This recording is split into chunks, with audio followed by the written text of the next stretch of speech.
The bidet attachment. On average, Americans flush 27,000 trees down the toilet every single day. My husband and I purchased a bidet attachment for around $50 at the hardware store, and it paid for itself in less than 4 months. Using less toilet paper is a great way to save money and help the environment. Plus, it's just a lot cleaner. Reusable period products. Plastic is a known endocrine disruptor, which means it interferes with our hormones and our body's natural communication system. The average pad contains 4 plastic bags worth of plastic. So I've swapped out traditional pads and tampons for Thinx period panties, which are environmentally friendly and financially sustainable.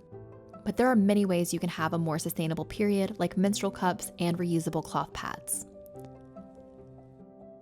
Safety razor. I love my safety razor. It was a bit scary to use in the beginning because I'm very clumsy, but it saves so much money and you get a much closer shave.